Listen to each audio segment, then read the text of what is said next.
Sea Safari Rally organizers issue new guidelines as flag off moved from KICC to Uhuru Park, also instrumental as to growing the sports sector in the country.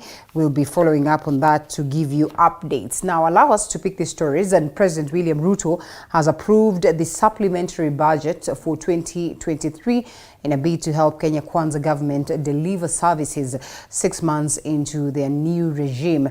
Now, this comes amid claims of a crippling economy, with matters education, drought mitigation and agriculture sector being given top priority.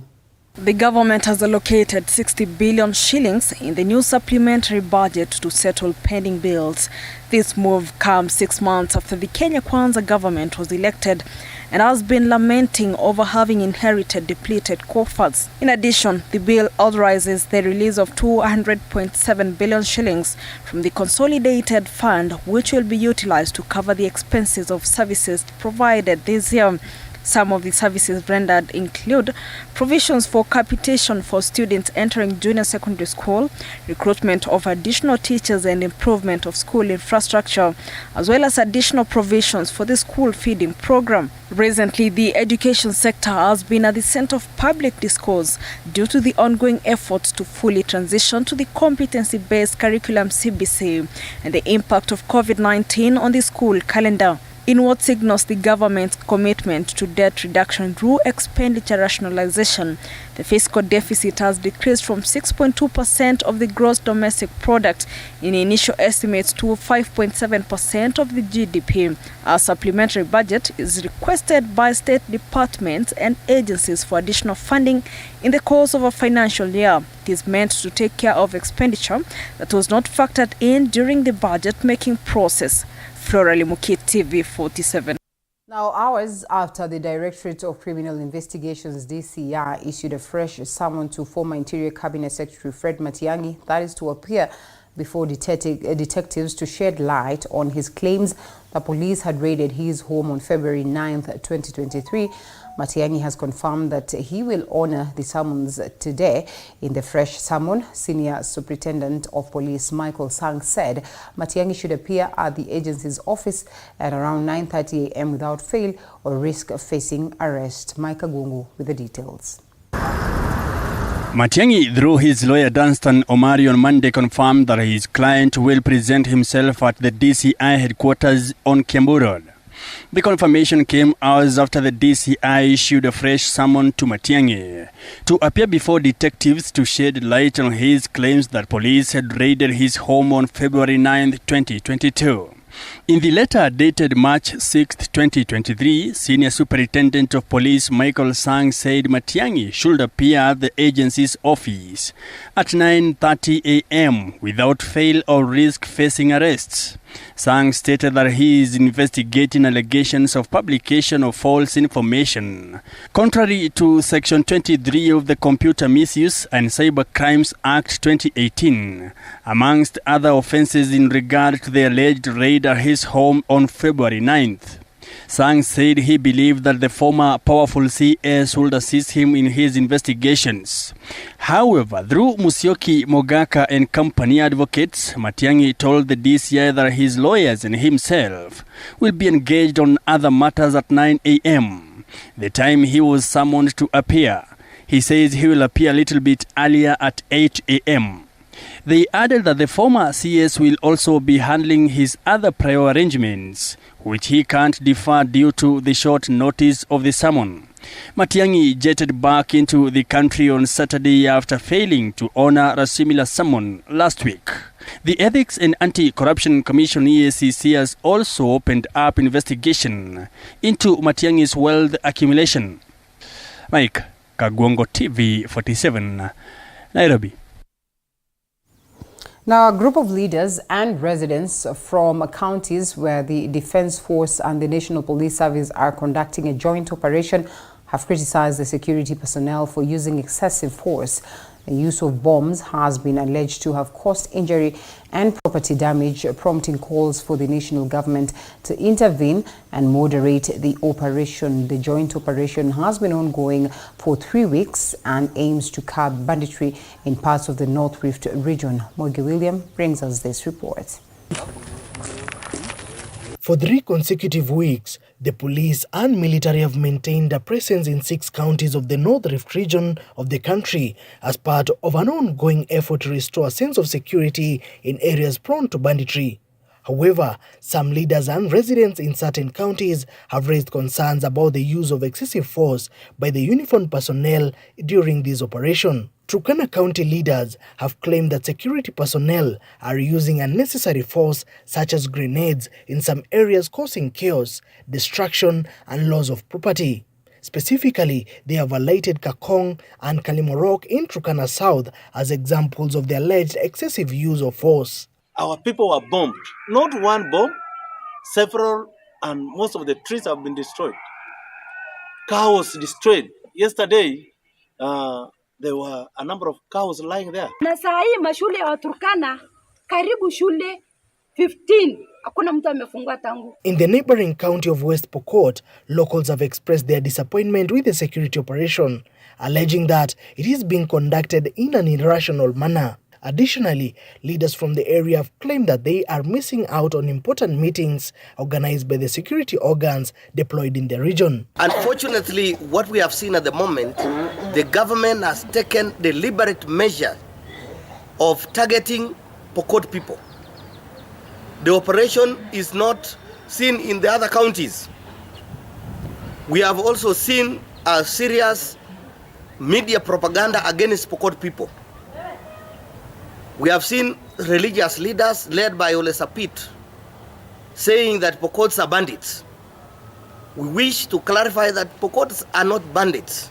Residents of West Pokot have also protested against the use of the term Pokot bandits, claiming that it is commonly used to refer to criminals from the Pokot community.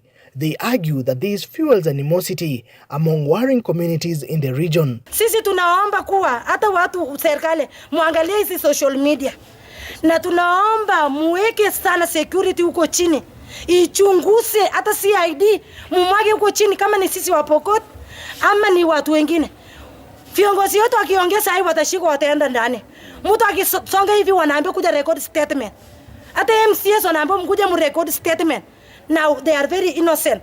The Ministry of Interior has reiterated that despite having restored a sense of security in the banditry affected counties, which has been a challenge for decades, the uniformed personnel will not be withdrawn from the region. Moige William, TV 47. At the Biblical House in Nairobi, the Council of Elders of the Evangelical Alliance of Kenya took a firm stance against the promotion of same-sex relationships. A ruling by the Supreme Court sparked a heated debate about whether same-sex relationships should be allowed to register as an association in the country.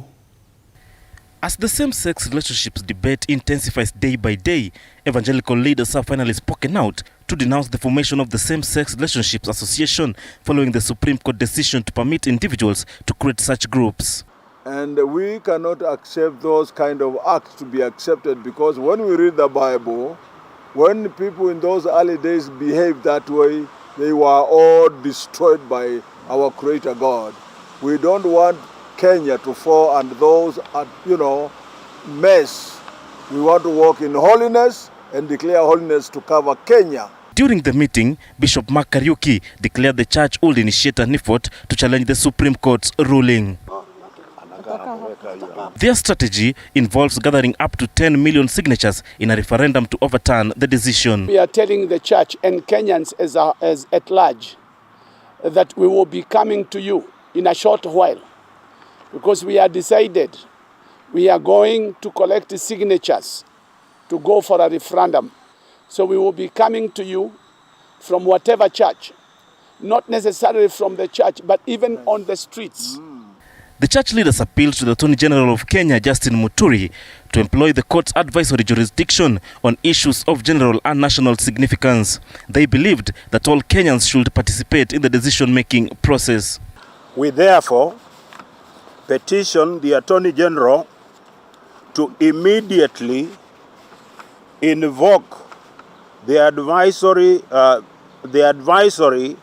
jurisdiction of the Supreme Court on matters of general and national importance to seek an advice or opinion on the broader concerns around promotion of LGBTQ. Member of Parliament Mwalio Joshua brought up the matter as a national concern in the National Assembly. However, the church leaders expressing their disapproval of the Supreme Court's decision, they are now calling on legislators to enact on a law that restricts freedom of association for groups that promote practices that oppose moral and cultural values. So we petition the National Assembly to enact legislation that expressly limits freedom of association of groups that promote illegal practices that may contrary to religious, moral, and cultural values of the people of Kenya. We wish to call Norbert Oduor, TV 47, Nairobi. Now, just 1 week after the closure of the China Square Mall, the retailer has finally opened. Many Kenyans thronged the retailer, with some coming out to embrace the move. This report was prepared by our reporter, Ronnie Regan. There was hope at last for the Chinese investors as the China Square Mall resumed its operations following successful talks with the government. I'm from Thika Road. I came today at China Square. It's happy. I'm happy. It's good to be back. Things are cheap. They are good. You can get varieties of things. That's why we came. Following the talks between the government and the Chinese community, the Kenya Chinese Chamber of Commerce released a statement expressing their satisfaction with the outcome. They emphasized the need for equal and fair treatment to create a conducive business environment and pledged to continue fostering collaboration between the two countries to promote investment for both traders. Wanasema biashara yao imeibiwa wakati wanafinya wa Kenya, lakini wakati wanaona pahali wa Kenya watasaidika wanaanza kupiga makelele. Tunawaambia wagoje, sababu hii ni mambo mpya na serikali mpya. Asante. Nimenunua hizi wallpaper. Pahali pengine tunauziwa giri moja 500. Hapa unanunua na 600. Hii ya 5 meters. Kuna hizi vitu za makucha. Unanunua na giri 2 na kule kwingine unanunua na giri 3. Yes, nimenunua vitu mingi na nimesema China Square iendelee. Meanwhile, at the mall, the long queues of cars in the parking lot and the crowds of people are clear indications that the store's closure had deprived many of the opportunity to purchase products at affordable prices. Kama unavyoniona nimenunua begi. Hii bag kwa kawaida ukienda kwa supermarket unaweza pata na shilingi 800. Lakini hapa ndani nimenunua kwa shilingi 400. Sasa unaona inatusaidia sana. So tunasema ni asante kwa watu waliofungua China Square. Asanteni. The closure was initiated by Trade and Investment Cabinet Secretary Moses Kuria on February 26th, who alleged that the foreign investors were creating unfair competition for small-scale traders in Kenya. Now, it's a sigh of relief to residents of Western Kenya after the Ministry of Health rolled out the new malaria vaccine in 25 more sub-counties in the lake and in the region, and of course endemic region. According to the ministry, more children are set to benefit from the world's first malaria vaccine, which has also seen reduction in deaths since its inception in 2019. Chepto Boit with the full details.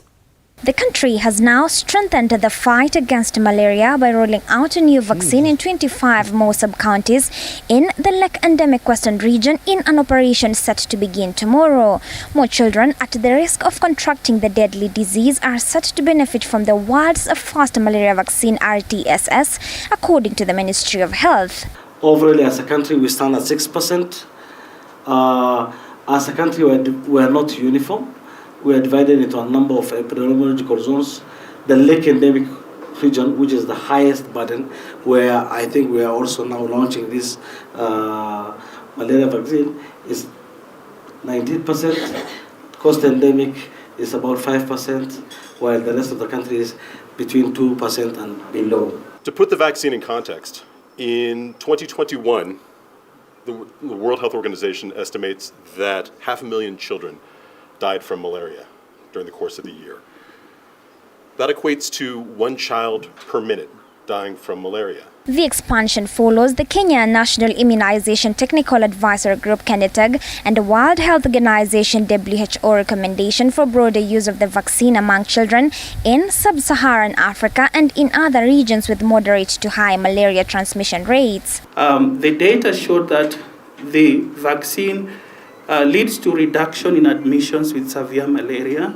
It is also showing promise in reducing deaths due to malaria, and that's when it's used in routine practice. From the evaluation programs that has been done, now we have evidence that the malaria vaccine introduction did not affect in any negative way the routine immunization and also the use of other malaria preventive measures. Since the introduction of the vaccine in 2019, there has been a descending curve on children's death from malaria. Kenya Malaria Indicator Survey (KMIS) indicates that the Lake Endemic region had a prevalence rate of 27% in 2019, which has now dropped to 19%. And the vaccine is safe, and we have seen a positive impact in the real-life setting, a 30% reduction in severe malaria cases. And in the words of His Excellency the President of the Republic of Kenya, we have had several failed attempts at attainment of universal health care. In his words, we cannot fail this time round. Our duty is to make sure that every advisory that looks globally valuable is suitable for Kenya. And our duty is further to look for our own evidence to supplement whatever is coming from elsewhere to help in the decision around the vaccine. Kenya has distributed more than 1 million doses of the 4-dose vaccine across 8 counties in the western region, with approximately 400,000 children receiving at least 1 dose. Chepto, GOtv 47, Nairobi. 2 male bodies were found dumped in bushes at Lukenya and Mua areas of Machakos County. The area residents complained of insecurity in the area and they want police officer to intensify the patrols. And in Busia County, a body of man was found dumped at Ageti village. Sharon Baranga with that roundup. Monday morning, and residents of Lukenya and Mua woke up to terrifying news. 2 male bodies were found dumped in thickets in their neighborhood. The discovery of the bodies raising concern over insecurity in the area, and now the residents want police officers to intensify patrols in the area. Nimempata, sikuona mahali amejeruhiwa, lakini tu ni kijana, hana umri wa zaidi ya miaka, na hakuna mahali ameumizwa, hana nguo, ametolewa nguo zote, kwa hivyo hatuwezi tukamtambua. Hakuna kitu tumesikia usiku, hakukuwa na kelele. Inaonekana tu ni mtu amekuja pengine akatupwa. Kimetushangaza road ya Koma Road, Kangundo Road yote imekuwa na ufungufu wa salama. Tunaweza omba maaskari wa hapa tubadilishiwe juu ishakuwa shida zaidi. Sioni mwili venye unaweza kuja kutupa, na hiyo kitu imetushangaza sana kwa sababu ilikuwa asubuhi tukasikia majirani wanawika kuja kuangalia, tukakuja tukapata body imeshatupwa, mzee alikuwa amenyongwa na waya. Kabla ya kunyongwa mkono ashafunjwa mkono wa right. Police officers have begun investigations. Na miili yote ilikuwa in the same situation ya kwamba haikuwa na nguo, na tangu saa hii hatujaweza kutambua hiyo miili. Na tunaendelea na kutafuta wale ambao wamefanya hiyo. Tumepiga report kwa police na ndio wakuja kumchukua. And in Teso south of Busia County, a body of a man was found dumped at Ageti village. The unidentified body was found by learners on their way to school. Sasa tunaomba tu serikali watusaidie wakuja wafieke hii msitu. Juu hii msitu watoto wetu wanapita hapa wakienda shule. Sisi tutaenda wapi na watoto? Watu watarebia hapa watoto wetu. Kuna vijana wanatoka mbali huko juu Kisii Estate wanakuja wanafuta bangi kwa hii msitu. Hata mimi nasikia uchungu sana kuona huyo kijana amelala hapa, ingawaje hatumtambui, lakini tungependa kujua ni nani. Kama kuna wahusika pia wachukuliwa hatua. Serikali kitambo walikuwa wanatuacha kama vijana, sisi tulikuwa tunatembea na patrol area yetu, ambao visango kama ingekuwa inafanyika kama sisi tungekuwa, kwa sababu huyu mtu vile amewawa, design amewawia, hatuelewi sisi pia, wameleta tu wameweka hapa, lakini kama serikali inaweza kubali itusaidie ili sisi pia vijana tujitolee tuanze kuzunguka vile tulikuwa tunazunguka kitambo. Police officers attributed the incident to the porous border between Kenya and Uganda, adding that there are high chances the victim had been brought in from a distant location. The body was taken to Busia County Teaching and Referral Hospital mortuary as investigations begin. Sharon Baranga, TV 47. And a family in Uasin Gishu County is seeking help to have their kin retained in Finland, where he had traveled to study medicine under scholarship program. Abraham Murray is among the 100 other students from Uasin Gishu County who are currently facing deportation after the county government of Uasin Gishu failed to remit tuition fees for their second semester as per scholarship agreement. The home of Esther, a mother of one of the students sent to Finland for studies by the county government of Uasin Gishu, is currently filled with a sense of despair, as her son Abraham and numerous other students are facing deportation. Alikuja akasema iko nafasi ya Finland. Ndio sasa tukaanza hiyo sasa kujiandaa. Paka sisi paka sasa pale tumefika kulipa school fees. Messi Rona alikuwa office. Hata alikuwa anapikianga sisi simu hapa nyumbani. Tunakimbia na James kila siku. Lakini saa hii achukui simu, kumbe alikuwa anajua amekula vitu yetu. It is alleged that the Uasin Gishu County government has failed to pay their tuition fees for the second semester in accordance with the scholarship agreement. Tukasema waje tuuse shamba ndio mtoto aende. Tukasikilizana tukauza shamba. Nikaenda kulipa school fees kwa county 800,000. Nikapeana. Sasa vile nilisikia jana mtoto anakuja, nilishangaa kabisa, hata sikukula kitu. Nikasema mtoto anakuja tufanye nini na yeye, na nimeuza shamba sina chochote. In September last year, the county government of Uasin Gishu sent 202 students to Finland for a scholarship program. This is a noble program. We are not abolishing it completely. Let those students who have paid for these fees, for visas, for anything else, let the county executive facilitate them to go to the Finland to study, and after that, let know this program continue until a legal framework and every policy has been done by the county executive and the county assembly, so that we cannot able to have issues that are arising like this. Prior to their departure, their parents had contributed 1.19 million shillings as school fees to the fund. However, MCAs have alleged that the scholarship fund has been operating like a personal account. Aliyekuweko, wazo ilikuwa ni nzuri, lakini makosa ipo, tuseme kinaga ubaga. Kwa nini?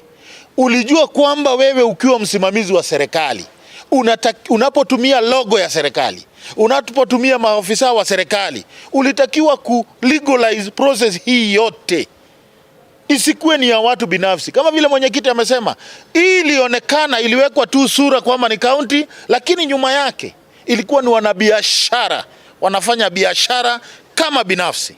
It has now emerged that due to the county government of Uasin Gishu's failure to fulfill their end of the scholarship agreement, the students now face the risk of deportation. In addition to this, the students have also been informed that they must evacuate their hostels, which have not been paid for by Monday. Andrin Akilemi, TV 47. All right, so gentlemen, we are getting to this important conversation. Allow me to introduce you to the people who are watching us live. But before I even introduce you, I know we keep saying that those ones that are virtual, sometimes we tend to forget. But because we have Honorable Sankok joining us virtually and after a very long time, I think it's only fair that we start by saying jambo to him. Mheshimiwa, good morning. Honorable David Ole Sankok, good morning. Mr. Director, I hope you can fix that so that we get back to him. But in studio, Engineer Alex Mwadhi, as well as constitutional lawyer Degwa Njiru. Gentlemen, asante sana for creating time. Shortly, we'll be having the political historian, that is Professor Macharia Munene, joining us. But I'll allow you to say jambo to the people. It's been a minute since we had you, Engineer. Engineer says that niliona kizungu yake imeisha kidogo. Nikasema nimweke kando kidogo, but I think we have worked to bring it back. Jambo. Yeah, good morning, Linda. Always a pleasure, always a privilege to be here. And thank you so much for giving me a chance to even to come and speak to Kenyans. And Jambo, all the viewers, and let's have a great day today. Right. To have a great day. Good, good. Karibu sana. And Wakili, good morning. Good morning, Linda. All well? All is well. It's a pleasure to be with you this morning and to have these distinguished panelists. Yeah. I'm always humbled when you call me men like Engineer Mwadhi. Yeah. He's one of those distinguished men that I know that when they so wish and they're so determined, they speak their mind. That's true. And of course, we also say hi to Honorable Sankok and congratulate him for the nomination. The grant, not the election. It's actually, yeah, the granting of the seat for Iyala. Yeah. The biggest challenge is to see the effect that Iyala will ever have in East Africa, because the impact of that institution, just like the way we have the East African Court of Justice, we are not feeling them. So I believe there ought to be a more proactive determination by the leadership in East Africa to make East Africa a reality. And it's something that I have seen in our streets, something very encouraging, that you'll walk into our streets and you find Ugandans, you find the Tanzanians, you find Burundi, you find Rwandese selling things. Some of them are even working in our Juakali sector. You know that is a progress. I look at it in a progressive way that yes, there is a desire. And the most interesting thing is when my son came back from school last Saturday, the teacher had given them an assignment of writing down the East African national anthem. You know, the way we used to do the Kenya national anthem. Yes. They were taught to write it down and recite it. Just a second, Senior. Yes, I'll be coming to you. Now, the challenge was neither me nor the mother could. Because at that particular time when we were growing up and when we were in school, we never had that opportunity. Yes. So what clicked into my mind was, this is the right way to go. If we get the good leadership, we can be able to realize our potentiality and our synergy and open up the East African market. That is why I'm so much constrained to believe that when the world is expanding, we should be holding demonstrations trying to constrain ourselves. You understand what I mean? Yeah. We should be opening up because we have globalized. We belong to one family of global family. I'm hearing all of you, but I don't know if you are getting me. We're getting you, Mheshimiwa, 100%. So we're just listening to what Wakili is saying here, and this you should listen to, so that as well we can get some response from your end, and then we'll be introducing you shortly. So I think for the benefit of Mheshimiwa Sankok, you'll recap for him. So as I sum up, my position is that we should be able to focus on how we should globalize. Yeah. We pick that which is good in the global market and leave that which is not compatible to our principle, our culture, and our practices. Finally, as I finish, when we look at a bit the question of globalization, it comes with a lot of influences: social influence, economic influence, and political influence. In the political spheres, globalization has been a disaster in Africa. In the economic spheres, globalization has been a disaster. Even in the social spheres now, it has become a serious disaster. To an extent that when you're speaking about homosexuality, gays, and lesbianism, people have stopped calling it as so. Yeah. We have now started to give it alphabeticals. This aspect of giving it alphabeticals is an aspect of trying to conceal the evil behind it, to conceal its identity so that it slips into our culture, our practices, and our social orientations without people noticing. So I'm saying for them, those who believes that this thing is not right and it's not compatible in African setup, we should start calling it by its right names. This is homosexuality, this is gayism, this is lesbianism. We stop abbreviating it. Finally, LGBT. when you look at the question of human rights, there is something called universality and cultural relativity. So we cannot simply say that human rights is universal.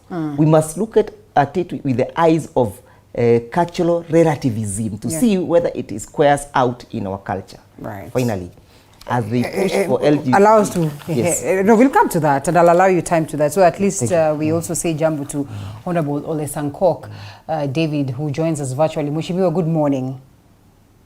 Morning to you, Linda, after a very long time. I know. How have you been? Yes. You've been well? I'm in Entebbe. Mm-hmm.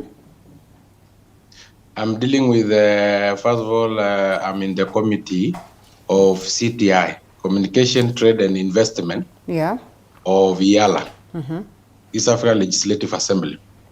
So we have been here to check on the issue of Civic Aviation Safety and Security Oversight Agency, which is called CASOA, which is based in Entebbe, so that we can make sure that our airspace within the East Africa community is very safe and with non-tariff barrier, so that we don't have any barrier within our region. And very soon we may have the East African airlines, so that we can really harness all our resources, so that we don't have airlines for individual countries. And in terms of safety, it is within our East African community and within our 7 countries. So that is why I'm here today. That's great. Mheshimiwa, Wakili raises pertinent matters here that perhaps would require for you to, pay attention to it. But most importantly, it's for us to get a bit of a response from your end. And perhaps the biggest one that should, be the umbrella to all these others is on the question of what are the likelihoods that we have these regional bodies working towards, the progress that we've anticipated for, for the Africans, United States of Africa, or so to speak, and, integration, getting those aspects of what it is that we keep talking about. We have a common currency that, I can travel from point A of Africa to point B of Africa without having to have lots of documentation and all that. So he has raised a concern as to what exactly then the East African community is doing towards this. And I will say the East African community, I'll speak of SADC, I'll speak of the African Union itself. You have sat there for the very first time as a part of the team that is to legislate on all these matters. Are we on a good trajectory? Yes, Linda, and thank you, Wakili, for raising that matter. We are in a very good trajectory. And if you can remember, the East African community is actually made up of 4 pillars. One of the pillars is the custom union. The other pillar is the common market. The other pillar is the monetary union, which eventually will give birth to a single currency. And then the last pillar is supposed to be the political federation, which then will give birth to a united country. So at the moment, we have already implemented 2 pillars. We have implemented the custom union. As you are aware, you can today move from one country to another one within the 7 member states of the East Africa community. For instance, you can move from DRC to Rwanda to Congo, to Uganda, to Burundi, to Rwanda, to Tanzania, to South Sudan, without necessarily having a visa. You only need to have your passport or your identity card, and then you can move. You just apply for a temporary kind of passport, and then with your ID, you can move to all these regions, all these countries. So we have implemented the custom union, pillar. We have also implemented the common market because, as you are aware, we have border posts that are manned by both the two countries. For instance, the Namanga border post, the Busia border post.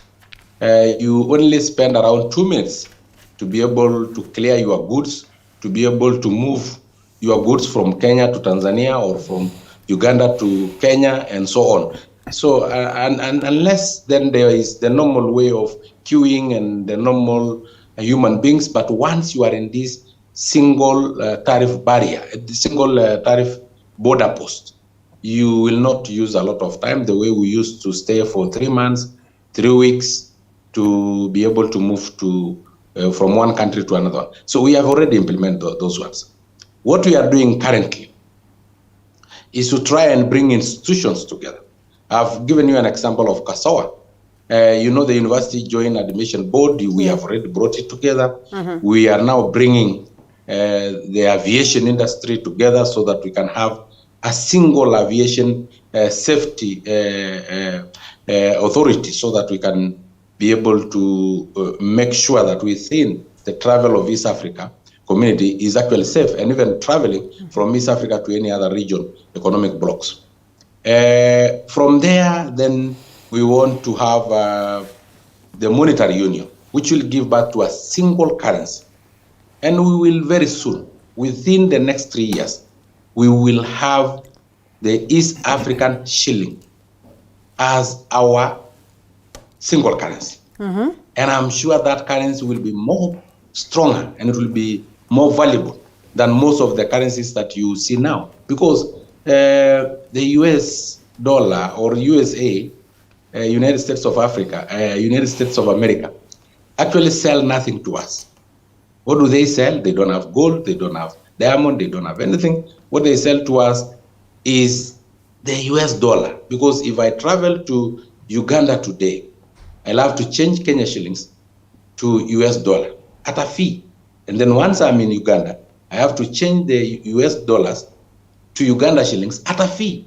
So this is the fee that they will actually lose. And if you see the market, the trade between our countries will lose billions of shillings in exchange rates. Okay. So we want to have a single currency, and we will have. And that we have wanted, Mheshimiwa, that we have wished for the longest time, I know. At least from the very first time I was sane enough to understand Pan-Africanism, I was sane enough to understand, you know, the regional politics, the regional conversation. We have had that desire to have an integrated Africa. We have had that desire to have, you know, a common currency. We have had that desire to speak one language, you know, and they spoke and they talk of Swahili as perhaps one language that will cut across the continent of Africa. Do you believe? Do you have the confidence? Linda, yes, make it brief so that at least we also loop in this gentleman. Yes.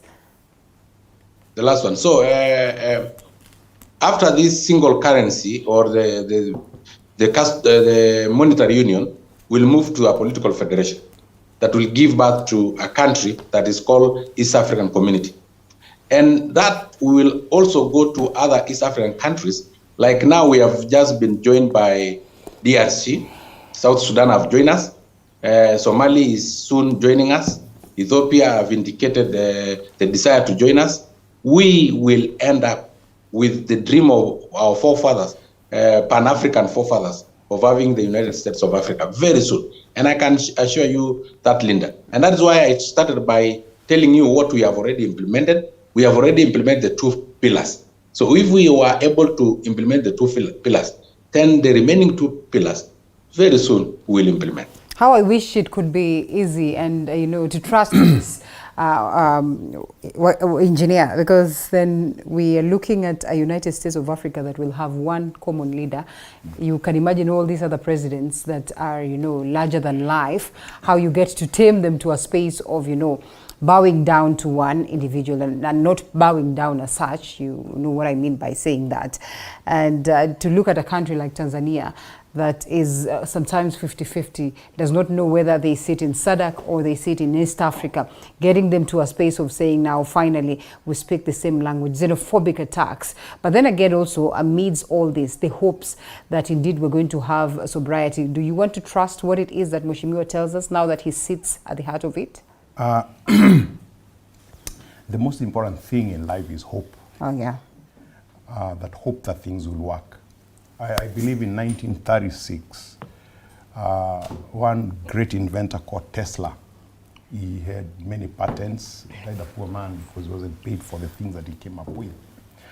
But one of the predictions he did at that time was that there is coming a time when the phone will be a gadget that you put in your pocket. Sound, please. You put in your pocket. And you'll be able to see pictures of people that you're talking to. That's 1936. Yeah. The mobile phones in Kenya came in 2000, so many years after. So the desire to have a union for Africa, as it were, like, was conceived in the 60s by Kwame Nkrumah and the group that was there. And it's taken 60 years to start making movements where you see some ECOWAS coming together, the East Africans now working together. The East African Community custom system that he's talking about has taken over 10 years to be implemented. And as a person who deals with business, I know there's still a lot of I don't know what they call them, non-tariff barriers, especially between Kenya and Tanzania, that is very difficult to export to Tanzania. Uganda, it's much more easier. Rwanda from day one accepted it and we were able to export straight to that place.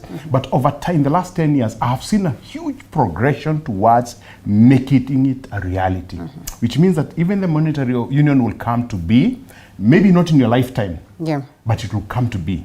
Remember the leaders you're talking about who have actually contributed to inability for that process to move forward because of selfish reasons. Desire to hold on to power and desire to be able to gain something out of it will pass. But Mheshimiwa Sankok and the rest are setting a foundation for the next generation to start thinking we are better off 250 million of us together as opposed to a segmented 40, 20, 30, 40 million people. That when we are together, you can imagine Ethiopia is about 100 million people. The rest of these countries you're talking about is about 200 million people. So you're talking about a population that is larger than the United States of America. What can we do with that numbers? But will it happen? It will happen.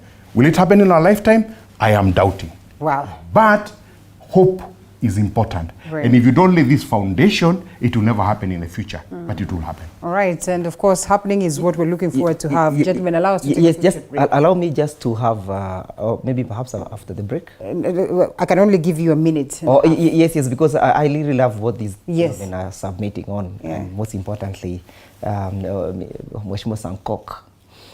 Because where we are, it's where in 1906, a guy called Isaac Kaseme gave a serious speech called The Regeneration of Africa. He was looking at Africa and where Africa was and the effect of the scramble for Africa, 1984 to 1985 Berlin Conference, and what that conference, the effect it had in our political perspective, social perspective, and economic perspective. And then he realized that we need to regenerate Africa. And it is from that speech that people like Kwame Nkrumah, people like Kwame Nkrumah, people like the Emperor of Ethiopia, people like Jomo Kenyatta, and the rest, and the forefathers began, and they conceived the idea of Pan-Africanism. And you see, the question of Pan-Africanism is, for me thinking first as an African, then as a person who belongs to the outside world. Let me come back home and challenge Mheshimiwa Sankok. You know, when we are looking at the integration of East Africa, we're also looking at the way we think and the way we formulate our policies. And the way we think and the way we formulate our policies has much to do with our education setup. For example, if I leave Nairobi today and I go to Kampala, I'll be forced to first of all go and reintegrate into their education system. I cannot just join a Makera University direct from Kianyaga High School. Whereas a person from, say, Budo School in Uganda can directly join Nairobi University. Right? Why? Because the education system in Uganda, Tanzania, and Rwanda are compatible. Our education system in Kenya is not compatible to the education system in Uganda, it's not compatible to the education system in Tanzania and other East African countries. And that is why it was very important for us when debating about the CBCs to see whether CBC has the idea and the philosophy of integration in our mind. Because we are not creating this workforce to work in Kenya. We are creating this workforce. We are creating people, we are producing workers to work in East Africa. So if our education system is not compatible, and CBC had some element of compatibility, how then can we improve the CBC with an idea of integration? Well, allow us to take a quick short break. I don't know whether senior here did the East African community. Kase. Allow us to take a short break. I missed it by a few years. I did too bad after this certificate of break. education. Okay.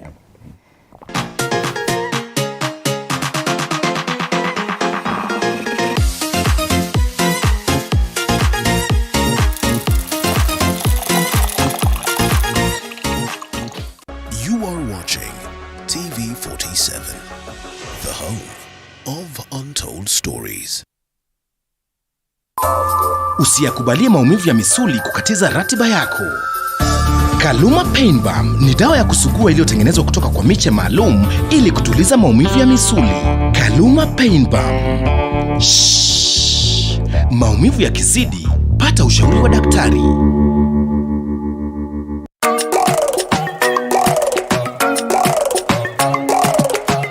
Yo.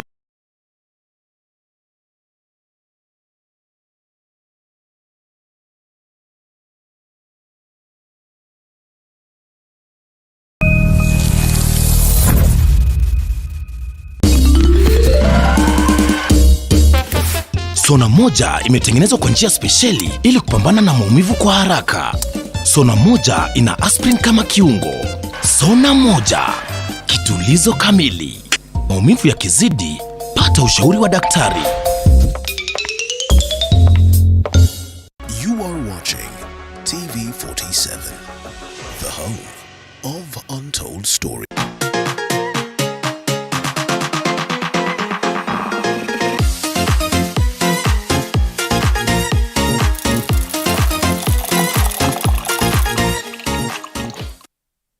All right, gentlemen, we are back, and I don't want us to settle so much so on this one unless there is something that is burning. We can only trust Honorable Sankok, that they're laying the ground, and at least we pick what it is that Senior says here, that let us focus on the aspect of hope, that it might not happen in our generation, but this will certainly happen. We're enjoying the fruits of the labor of our forefathers. They might not have seen this, but we have seen it. Senior, we have to sum it up on that one, yes? Yes, Linda, let me assure my fellow panelists and also Kenyans in general that this one will be a reality. And it will be a reality in our lifetime. What we have done, and I'm sure the fear, have been losing individual sovereignty of every country. So we amend the treaty so that instead of having the political federation, we can start with the political confederation, which of course each country may not lose their own sovereignty. And then by that, they will trust us, because we have seen where the problem is. The problem has been losing individual country sovereignty. That's why we are not able to move towards the political federation. So we'll amend it within this year so that we can have in our treaty a political federation that will give confidence to each individual country that they will not lose their sovereignty. And by that, then we can have a country, and then moving forward, we can now move into a political federation after being united as East African community as a country. And I can assure you, with this 300 million, because we have a population of 300 million within the East African community, that is a market larger than United States of America, is a larger market than European Union, is a very powerful economic bloc, more than the other economic bloc like the European Union. And again, we have a landmass of almost 1.2 billion acres. So you can think about that landmass. It's enough. It is huge. And 80% of that landmass is arable landmass. We can be able to supply and feed the whole world. Again, we have a lot of minerals within our East African community, within the countries that are in East Africa. We are the only economic bloc that touches Indian Ocean, again, Atlantic Ocean, which means then we will be the transit to the whole world in terms of business traffic. So, Linda, we have the potential. We are here, and my mission here is to make sure that at least the two other pillars of the East African community are realized, and they will be realized. All right, and they will be implemented. Fair enough. We can trust you because we sent you there to represent us and to speak to these very important matters. The only problem I have this morning is that Honorable Sankok tells me now that he is in that stage, he does not speak anything, Kenyan politics. I hope that Honorable Sankok, you would understand that Kenya is East Africa and East Africa is Kenya. And therefore, when I bring this back home, you will be able to speak to it. Buckle up and inside 200, Ruto's 200 billion budget. Linda, I'm now the global geopolitician. Yes. So even if I speak issues within Kenya, especially politics, I will only probably comment on it generally, because for now, I represent all Kenyans, including Raila Odinga is my constituent, Uhuru Kenyatta is my constituent, William Ruto is one of my constituents. So I will really not be biased to anybody. Yeah. Okay. Well, Wakili, yes. Degwa, here we are. I wouldn't want to say not so good reports, but again, it's also the reality. But the reality that we've stayed with for a long time. The only problem is that when they were about to change, reign or regime, most of these individuals will come and sell, great agenda, and they will sell great manifesto to us. And it almost feels like, once they get into power, there's going to be a shift like immediately. But that is not what it is that we see. In fact, with the coming in of Ruto's reign, it appears that the going then becomes tougher. What do you make of some of these reports that we're receiving this morning, even as we're talking about the supplementary budget that, the president then assents to in terms of the adjustments of how we're going to get it right economic-wise? The papers this morning really do not speak of anything to smile about. You're right, Linda. And I want to perhaps join issues with Engineer Mwadhi and again digress slightly, because other than just hope, people need to see the reality of lives or the actual and become a bit much more pragmatic. Today, the newspapers have not given us any good story. Because you can see now inflation is at 9.2%, that is the inflation.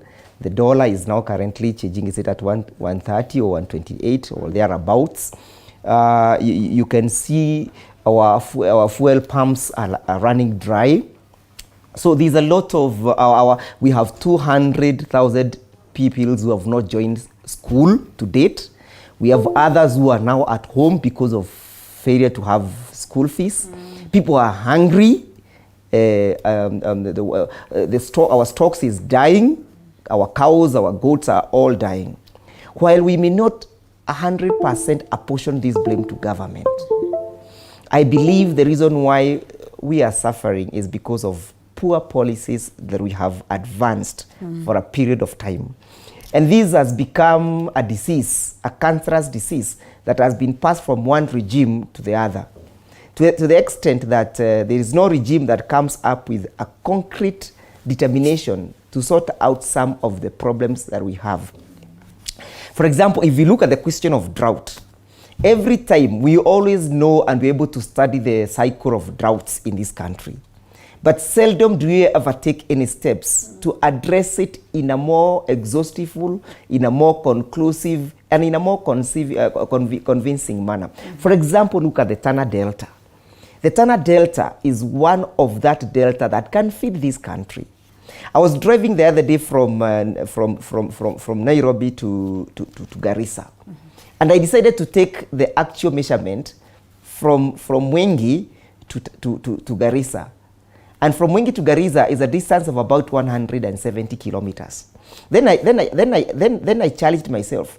If you were to pipe water from Garissa, because River Tana is just in Garissa, to Mwengi, how many pipes do we need for 6-inch or 8-inch pipes? I realized, because I could calculate, I know the size of the inch I could be able to convert, we need about 27,000 pieces of pipes of 8 inches to bring water, sufficient water to Mwengi.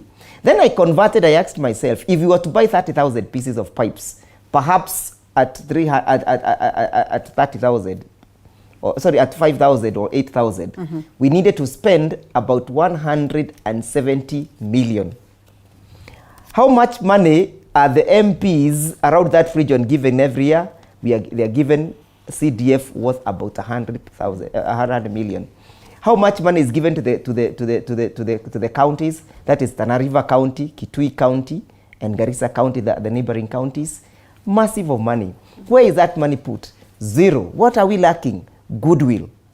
The leaders that we elect do not appreciate the plight of Wanjiku. They always come on the basis of goodies, and the Germans are very careful. They say, be wary of the Greeks bearing gift. It could be a Trojan or a Trojan horse. So we do not have the goodwill to change the culture that we have. Why? Because they want us to remain in that state so that they can exploit our poverty. They can come with goodies during the elections and convince us that this is one of our own. And that is a tragedy we have. There is no sincerity in leadership. And in all that, there's no need that these leaders will come and dance on the stage and exit the stage. And I mean, looking at the Constitution and perhaps focusing on the presidency, you realize that they can only dance for 2 terms. Why is it that they would not be keen to, make the necessary adjustments, if not for the people of Kenya, for their sons and their sons' sons? To be honest, we agree with what it is that Wakili says. This is not rocket science. If we're talking about the fact that we're having, a devastating aspect of drought, 40 years, this is what we've witnessed. We've never witnessed such in the past 40 years. So that means at a point... We did in 1984. So that means we have witnessed this at a point, that we could not learn lessons, that we could not pick ways of making sure that we make adjustments so that it doesn't happen again? I think, and I like the angle, the fact that the situation you are in is built up. It's not a short-term thing. I hope you've seen people wanting to go to Mandamano because the cost of living is high, drop it and all that, as if it's been handled or created in the last 6 or so months. It's something that has been building up. And I think for us, from the day we got independent as a country, or when the British actually released the political authority of us and maintained the economic authority of us, 60 years, what have we been doing? Politicking. Being bombastic about the things that you're going to do and the things that you're going to change. And I think the Greeks are the ones who gave us what we call the democracy as it is practiced today. And they defined population in 3 categories. They're the idiots, the tribesmen, and the citizens. The idiots are not necessarily people who are less endowed intellectually, but idiots are people who are selfish. A policeman who picks up bribes on the road and causes an accident afterwards. A politician who takes a bribe so that he can allow BAT to continue, whatever the case is. A guy who is employed by the government and steals the money that is supposed to be taken care of. That's an idiot. And then the tribesmen are not necessarily ethnic grouping, but these are people who look at the thing that brings them together. corporately, whether it's like the lawyers, the professors, you know, you come together and you only think selfishly about yourself corporately. And of course, it also includes our situation you find in our political divide. We divide ourselves into tribes, and we don't think anything beyond that. We are sycophants to the people that we see that. And the third people that the Greek said was the citizens. And the citizens are people who care about everybody else. While they are selfish in their own end in terms of making their lives better, but they are concerned about the society. A nation that has more citizens succeeds. Our problem is, I think, in my estimation, 95% of us are either idiots or tribesmen. Okay. And that's why we cannot think beyond. Because it's not rocket science. We have examples. Lee Kuan Yew, 1965, he's asked himself the question, I can become the richest man in the world or make Singapore one of the richest nations in the world. And he chose the second one. When Kenyatta took over this country, he chose the first one. Unfortunately. Well. And that's the situation. Now, we are in this. In 1990, maybe giving another example, Maktoum of UAE, there's that country. There are pictures that show Dubai in 1990. It was an outpost. I think they had just started drilling oil. So if you see the pictures of Dubai, there were 2 or so pillars, silos of some sort. He made a choice that this is going to be the greatest nation in the world in terms of tourism. Today, Dubai has more tourism than anywhere else in the world because he had a vision and a choice. All right. Our situation today, and when people see us talk like this, they say, those are just theorists, because they're talking about the future. The struggle is today. We may look for a solution today, but I think we need pragmatic leaders who will think of a long-term solution. Fair enough. Let me loop in Honorable Sankok briefly before we come to Professor Macharia Munene, who is in studio already. Professor, thank you so much for creating time. Honorable Sankok, you know, it was once a beautiful story about Kenya, and even when you sit down on the table as East African community, there's that pride comes with that comes with being Kenyan. But today, I do not know whether such is the case. We are seeing our younger brothers, you know, catching up very fast. But the most unfortunate thing is that they're catching up in the sense that we have stopped and they're coming to our levels. Perhaps they're going to surpass our levels. Does it not worry you? Or are you confident that as they try to catch up, we're also making strides? Honorable Sankok. Our brothers, if they are growing, let us not be jealous to our brothers. They may be growing faster, fast enough to catch up with us. But the reality is that, and I want to say this with a lot of confidence, that the economy of Kenya have stabilized. You can imagine that before this regime, the price of unga rose from 121 shillings to 180. That is the price of fuel, rose from 121 shillings to 180 within 3 months. In the past regime, the price of unga rose from 95 shillings to 230 shillings. You can imagine in the last 6 months, we have been able to stabilize that price, probably bring it a bit lower, like the price of unga have slightly come lower, and the price of fuel have been able to stabilize there without fuel subsidies. So the economy is stabilizing. You can also, Linda, dig into the past droughts. In the past droughts, we have been having people dying of starvation. Within these 6 months, which we have had the worst drought in 40 years, we have not heard of people dying of starvation. Yes, we have cows have died of starvation, livestock are perishing, but then again, the government have been able to protect its citizens from starvation. You can also give credit to that government. So my friend have said that we should learn lessons. Yes, and I am sure he was referring to the past 4 regimes and not the 5th regime, because the 5th regime have only been in office in 6 months. So the lessons were learned even during the past regime, but they were not in leadership to implement those lessons that I've learned. And currently, they are implementing those lessons.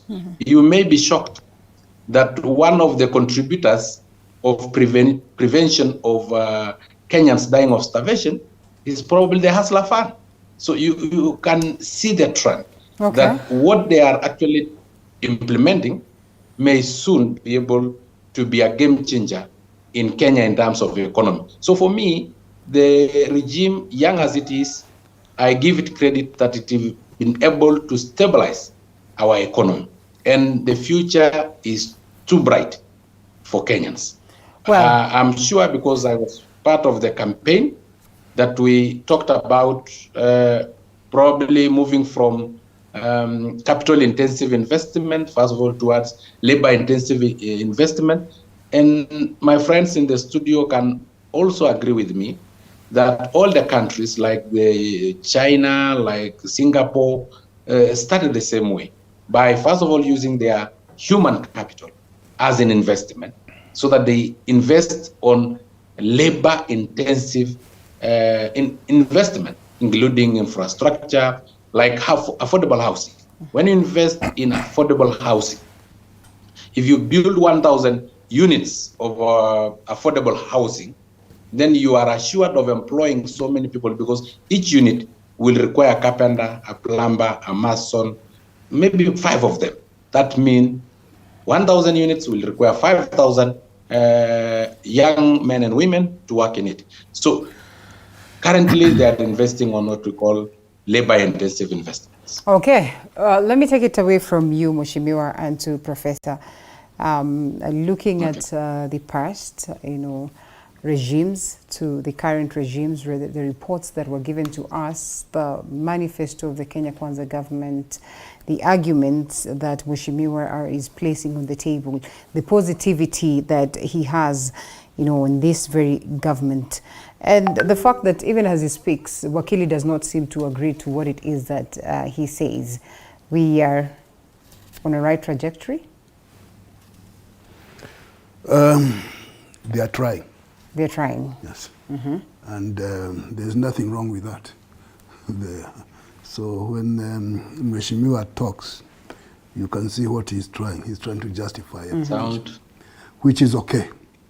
It is true that it's too early to pass judgment. Yes, this government has a problem. The economy is not doing well. Whether it inherited it that way or not is another matter. But the economy is not doing well. Yes, they are making effort. I think the housing project is commendable if it works the way it's being projected. And if the ultimate beneficiaries are those people. Because there is a small problem here. The affordable housing, when it comes to the reality, may not be affordable to the people it is intended to. Yeah. Because it's going to be in the millions of shillings. And so how many people have access to millions of shillings? Yeah. Those are things to look out for. But then we have this environmental disaster. The drought, I think I agree with Mheshimiwa there, the drought is the worst it's been for a long time. And often one would say we could have anticipated this. Maybe we could not have anticipated the magnitude of this drought, which is really wreaking havoc all over. And they are trying their best. So that's why we need a little more intervention from upstairs for the rains to come, and then so that people don't starve. Because all these plans that are being put into place are likely to fail if the environment, the weather does not change. That's the question that comes in this. How then do you prepare for the worst? Because we should be preparing for the worst. Not the best, but the worst situation. The attempt to compare this government with the previous four may be misplaced. The circumstances are different. The environment is different. Yes, Mzee Jomo Kenyatta, he was a political operator. He was an opportunist in terms of political things. But he did his part. It was a serious transition from colonialism to independence. Yeah. And that was not an easy thing. That he kept it stable with some challenges here and there. Yeah. You know, he did. And for as long as he was in office, maybe he stayed too long, should have stepped aside after maybe 10 years or so. Yeah. But as long as he was on, the country was stable. And there was quite a bit of investments. Were all those investments in the right place? We can argue about that. But there was influx of investments. Did things go wrong sometimes? Yes, they did. You know, that is, was there corruption? Yes, there was corruption. You know, so you say, yes, all these things were, but overall, it's hard to fault Kenyatta's government, the first Kenyatta, for the challenges facing it. They did very well. And yes, there was a lot of expectations of what would happen once the Mzungu leaves. Yeah. A lot of expectations. And sometimes we forget the environment in which he was operating. We had the example for the Congo, and that was a key thing. You don't want Kenya to become another Congo. And you could see the way they were maneuvering, the policies they made, which are now subject to criticism, which is okay. But you understood in that context, then you can see. The mistakes they made are not excusable. That's the thing. Now you look at Daniel Moi. He started with a lot of goodwill. The whole country wanted him to succeed. And for the first 3-4 years, things seemed to be working. But there's something he said people did not listen to. In September of 1978, he said he's in charge of the country. Na kila mtu, you do what he wants. And he's answerable only to God. Not many people listen to that. You are not even born. So but it took time for the message to sink in. He was not a political economist. Maybe have been a very good politician, but he was not very good in the economy. And so things went haywire because of bad policies. And that's why then when Kibaki came in, he looked very good. Undoing the damage that was associated with the previous, the Daniel Moi. For 24 years he was there. And when you talk to people, they say, yes, under very difficult circumstances, Kibaki was able to stabilize the economy. And to even make the country less dependent. In fact, it was part of his policy, make the country less dependent than it was before. And there is a time he was so happy, started talking about we can have a budget without foreign aid. And then maybe he spoke too early, because afterwards some people tried to fix him for doing that. So the Kibaki administration, Kibaki was a very good macroeconomist. Was a very poor politician, petty politician. Okay. Because there are those who are very good with petty politics. And they really harassed him at that time. The fact that he survived those 8 or 10 years was itself something, given the hostility towards him as a person, from outside and from inside. So far, in terms of management of the economy, the country, under difficult circumstances, Kibaki still shines. Yeah. Now, Uhuru Kenyatta came under very difficult circumstances. He had a case in some European capital, and together with his deputy, who is now president, they were together at The Hague. With a lot of hostility from outside the country. And he tried to find his bearing. he somehow did not find his bearing. And he seemed to be competition with the previous regimes. Yeah. Because he kept on saying that my regime has done better than all the others. All these so people wondered, why is he competing with his father? Okay. You know, something went wrong. Eh? I think Uhuru's advisors were not the best. Could have done better. Okay. You know, he could have done better. He came in with quite a lot of goodwill because of what he had gone through, people had gone through. So there was expectations. Whatever it is that happened, and we don't know yet properly, between Uhuru and Ruto, something happened. And we are yet to find out.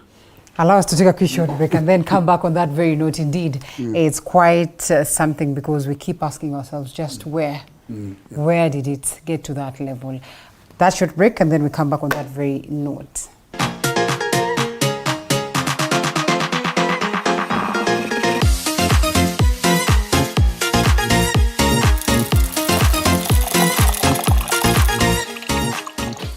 You are watching TV 47, the home of untold stories.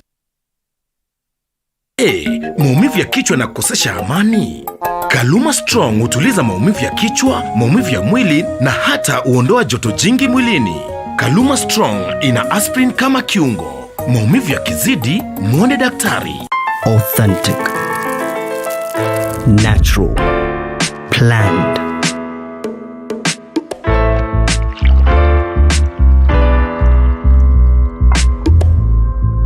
Transforming.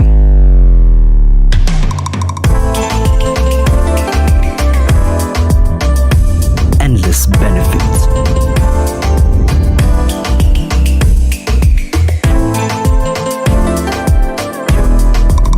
Slaty, purely Kenyan. Buy now on Jumia or Amazon.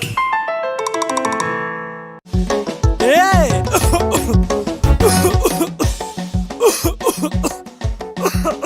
Kaluma King Herbal Lozenges zinazo nguvu maradufu kutuliza kikohozi, vidonda vya koo na mafua. Kaluma King ni shwari. Chika mama huyo muharifu kaiba kuku zangu, vifaranga wangu na mayai zote pia kabeba. Aya, chika mama huyo. Maumivu yakizidi, muone daktari. You are watching TV 47, the home of untold stories.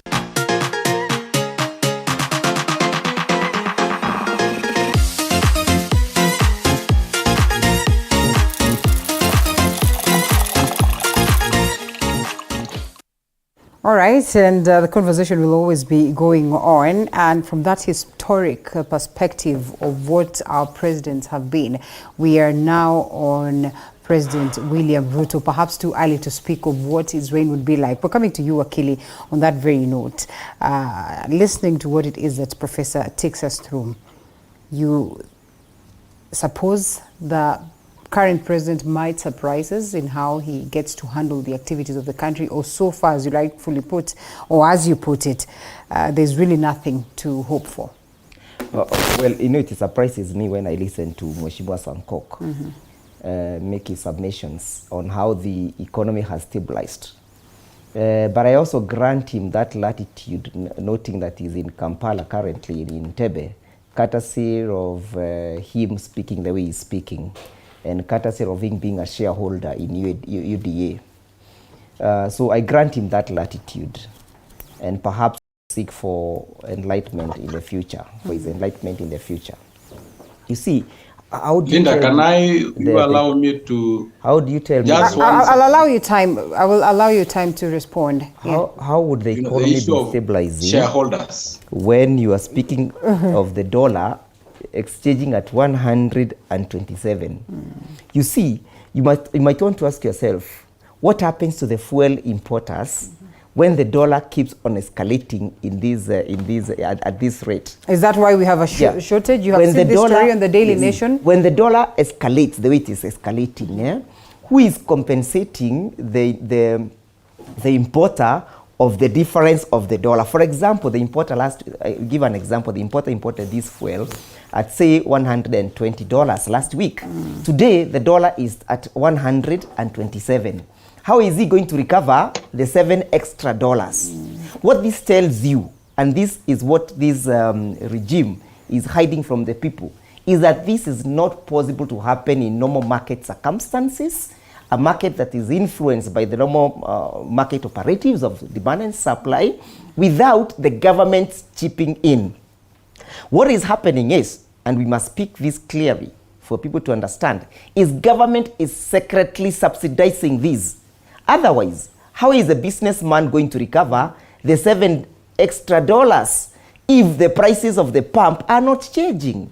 So, you know, it beats logic for somebody to come and convince me that the economy is stabilized. For example, how is the economy stabilized when we are siphoning 10 billion from what should have gone to allocation for development and pump it towards mitigation of droughts? It means when there is this drought, there is basically no contribution. We are an agricultural country. What are we exporting in these existing circumstances of this drought, so that then you can tell me that the economy has stabilized? You see, if it is milk, which they are heavily attacking, if it is coffee, if it is tea, we are almost producing at zero. I am a coffee farmer. Today, we are not even able to irrigate our coffee. So when you tell me that the economy has stabilized, knowing that we are an agrarian economy, and there is all these aspects of drought, what are we exporting so that then the dollar can stabilize and the foreign exchange can stabilize, for you then to come and convince me that the economy has stabilized? You know, when Mr. Sankok makes submissions, he should be able to distinguish the submission that is able to make somewhere in Narok in a meeting from the submission that he's supposed to make before this distinguished panel, who are able to react and were able to conceptualize and anthem his lie. So we are not here for purposes of just trying to show how this regime is good, how this regime or bad it is. The fact is, and I agree with the professor, you cannot, we are not in a comparative study perspective. Each regime comes with its policies that are completely different from the other regime. And when a regime comes in, for example, Kenyatta's regime cannot be compared with William Ruto, or Kenyatta's regime cannot be compared to Kibaki, because they came in at different times. For example, Kenyatta Moi came in during the time of the Cold War. Today there is no Cold War. So the Cold War that saw Gamapinto going, the Cold War that perhaps saw people like Malcolm X going, the Cold War that saw people like Patrice Lumumba going, it's not what we have today. Today we are looking at the effect of globalization. We are looking at what do I take to Europe and what will Europe give me. That is the kind of the thinking we are looking at. For example, when you tell me that now the economy is stabilizing because we are going to employ 100 youths to do construction of affordable housing, and then you ask yourself, where should we be? Should we be doing affordable housing, or should we be investing in manufacturing? What is it that is going to help us import or attract foreign exchange? For example, if we do the question of affordable housing, we are importing all the construction materials. We are importing mabati, we are importing misumari, we are importing timber, we are importing cement, because even the byproducts of cement are imported. So when you tell me that we are now growing, the only perhaps thing that we get from somewhere like in Darugo is the building blocks. But anything else therein is completely out of the Kenyan market. So we are enriching the outside market while our market stagnates. So the idea of the affordable housing cannot be an example of a growing economy. Right. One point, and Honorable Sankok, I'll give you time to respond to that, but before then, yes, please. Or make it 1 minute, right to reply? Yes. 1 minute. Yes. Of course, as a shareholder. First of all, Linda, yes. I want to really explain this issue of the shareholders. Rigathi Gachagua meant that in the formation of the government and in position that will be allocated in the government, including the CS position, the PSS position, should be of those who invested in that political party, who understand the manifesto, and who really are ready to implement Because if you oppose that manifesto, if you are not, if you didn't trust that manifesto, then we cannot bring you in to be able to implement that particular manifesto. But you have tried to reach out to the likes of Kalonzo, who did not believe in Also that ask him, manifesto. You have tried to loop in, yes? How is President William Ruto implementing the constitution Linda, that he opposed? I allowed that villager to complete. So I think he raises a very important point, Mheshimiwa. If it is about the manifesto and those ones that believed in the manifesto, why is it that we're having some people who are moving from point A to point B and they are being welcomed, even with that knowledge that they did not believe in that? You've heard them say they tried to reach out to Kalonzo Musyoka, perhaps to make him, believe in this policy. Kalonzo said no. If he had shifted gears, would you have said that maybe he did not? And also a very valid point that Wakili asks, that he opposed the constitution, but he is now the president under the very same constitution. How then will he, adhere and implement to the rule of law if at all he opposed it? Don't you think it's a little bit off when you say that it's about the manifesto and those that believed in it? Linda, can you give me time to answer? Yes. First of all, the issue of Kalonzo is rumors in the streets. It is not something that have happened. I've told you, Linda, yes, that we will welcome everybody to work with us, but not to work in positions of implementation of the manifesto. So any government is actually a shareholder where those who believed in the campaign manifesto are allowed to implement that campaign manifesto. But the government is for the people, meaning development and services will be given to all citizens, irrespective of whom you voted for, irrespective of which region you come from, irrespective of your tribe. The government services and government infrastructure projects are for all Kenyans. But for those who will implement those projects, for those who will implement the manifesto, there are those who believe in the manifesto, there are those who are loyal, who we can trust that when they are sent to do ABC, they will do without much complaint. So that point rests there. And again, we have welcomed everybody to come on board, to be able to learn our manifesto. Like the members of parliament who have decided to shift gear, we have not given them any position. We have not told them to defect from their political parties. But if they have seen the light along the way that our manifesto can work, they can actually assist us in passing some bills in parliament. Linda, again. Honorable Sankok, I was giving you a minute so that we can have My friend talk about that the dollar is up. Of course, when the dollar goes up, we expect the prices of commodities to go up. I think that was a compliment that the been able to stabilize despite the rising dollar, the prices of commodities. So that was a compliment packaged probably in a legal language that we did not understand. So thank you for that compliment. In terms of affordable housing, let me assure you that most of the things that we use in affordable housing are manufactured within. You may not be aware that manufacturers, glass and so on, we manufacture most of these things locally. Engineer, President assented to bill that allows government to spend about 200 billion before the end of the financial year, with the hustlers and suppliers among the major beneficiaries. And of course, speaking to some of the key things that have been highlighted here we are. On the other hand, the Treasury CS, Professor Njuguna, argues that things are really not okay, acknowledges that, who is part of implementing this manifesto. So then you get a little bit confused when there are others that are saying that everything is in order, while the CS himself says there is a big problem. Perhaps goes ahead to say, how about we raise the debt ceiling to about 17 trillion, because as it is, whatever it is that we have as the ceiling is limiting us. What do you make of it? When they tell us buckle up, what exactly is this? The reality is that the person, the Kenyan on the streets, knows the struggles he's going through, irrespective of the political rhetorics that they make. Reality is the situation is not good. The Treasury CS, Professor Ndungu, have actually said 2023 will be a difficult year. We know it will be a difficult year because of a couple of things. Number one is something that we can do nothing about, because this is nature. there's a drought that has come through. There was one in 1984. Professor will help me remember. There was one in 1954. Meaning that if we used our leadership skills and ability to be able to move the country forward, we'll be looking at another drought 40 years from now, which means that we need to start setting up systems to ensure that at that time we have food.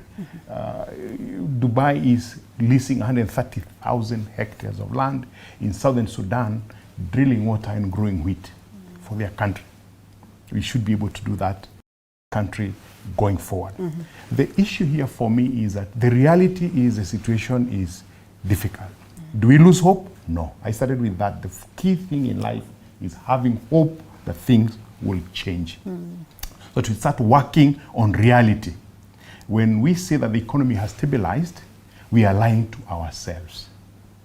One key indicator of an economy that is struggling is the exchange rates. This is an economic study. The historian will tell you. Once you have this fluctuation of the shilling, the currency, if the currency drops like ours is dropping, it means the economy is doing badly. If the currency appreciates, then it means the economy is doing well. Ours is dropping at an extremely high rate. Number two, it's not available. Meaning what? We are not exporting. What are we as a country? We are a net importing country. You go to any shop, 70-80% of items that are there are involved in manufacturing. And we desire that we can fill up this country with the goods that are manufactured in the country. You walk to any supermarket, you walk to any place, the majority of items that you find on the shelves are imported. Plastics, toothpicks, cups, whatever is imported. Meaning that if you have less dollars in the country, then you're not able to import to stock up your stores. Correct. That's not a good performing economy. We support Professor William Ruto, and we need to say the truth so that at least those that are there can start thinking forward. When you find a CS of trade, industry, investment, spending 2-3 days talking about a shop in Kenyatta University, you're thinking that the leadership is lazy in thinking. How does a minister spend time talking about a shop? Which is does he know that you have another bigger shop in Kitengela owned and run by Chinese? Does he know that? Does he know that easily 99% of the goods that come from China? What are we talking about? You are in charge of trade, investment, and industry. The things that are supposed to drive this country, and the only thing you can talk to us about is a shop and closing it and opening it after 1 week. Come on. Let's face reality. That if you're sick and you go to a doctor, you decide that the doctor will do an investigation so that he doesn't give you Panadol for a headache or an Acto for a stomach ache. He finds out exactly where the pain is coming from. Ours, we know.